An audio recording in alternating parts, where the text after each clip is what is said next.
तर उद्या महाराष्ट्र दिनानिमित्त शिवाजी पार्क इथे सेना भवनासमोर भाजपनं फलक लावलेला आहे। महाराष्ट्र दिनाच्या शुभेच्छा देतानाच उजळते भविष्य नवे भगवे असा उल्लेख करत हिंदुत्वाची भूमिका अधोरेखित केली आहे आणि याचाच आढावा घेतलाय।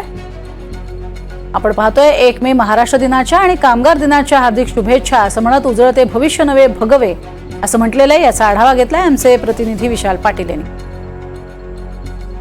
महाराष्ट्र दिनानिमित्त भाजपकडनं संपूर्ण मुंबईत बॅनरबाजी करण्यात आलेली आहे आणि या बॅनरच्या माध्यमातून संपूर्ण महाराष्ट्राला शुभेच्छा देत एक महत्त्वाची लाईन वापरलेली आहे, ते म्हणजे उजळते भविष्य नवे भगवे, म्हणजे भगव्याची लाईन जी आहे ही भाजपने दिलेली आहे। आणि अशाच पद्धतीचे संपूर्ण राज्यभरात बॅनर भाजपकडनं देण्यात आलेले आहेत। 1 मेच्या महाराष्ट्र दिनाच्या आणि कामगार दिनाच्या शुभेच्छा देण्यासाठी हे बॅनर अशा पद्धतीने लावण्यात आलेले आहेत आणि फक्त मुंबईतच नाहीत तर संपूर्ण महाराष्ट्रभरात अशा पद्धतीचे बॅनर लावून भगवी लाईन जी आहे ही अधोरेखित करण्यात आलेली आहे। त्यामुळे हिंदुत्वाचा नारा भाजपकडनं प्रखरपणे आता देण्यात आलेला आहे आणि थेट या बॅनरच्या माध्यमातूनच उजळते भविष्य नवे भगवा या आशयाच्या माध्यमातून हे सगळे बॅनर जे आहेत हे लावण्यात आलेले आहेत। हिंदुत्वाचा नारा भाजपकडनं महाराष्ट्र दिनानिमित्त देण्यात आलेला आहे आणि याच बॅनरची चर्चा आता सर्वत्र होऊ लागलेला आहे।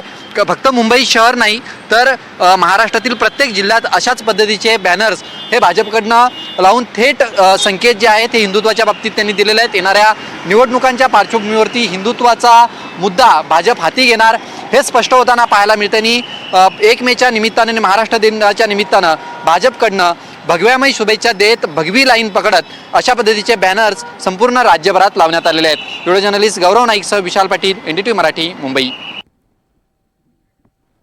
महाराष्ट्र दिनानिमित्त शिवाजी पार्कमध्ये हे फलक लावण्यात आलेले आहेत आणि पुन्हा एकदा ठाकरे गटाला डिवचण्याचा प्रकार हा पाहायला मिळतोय। उजळते भविष्य नवे भगवे असं म्हणत आधी लाल रंग आणि त्यानंतर भगव्या रंगाचा वापरही यामध्ये करण्यात आलेला आहे आणि भगवा झेंडा एका छोट्या पानामध्ये दाखवण्यात आलाय आणि इथे आशिष शेलार यांचा आणि मुख्यमंत्र्यांचा फोटो वापरण्यात आलेला आहे।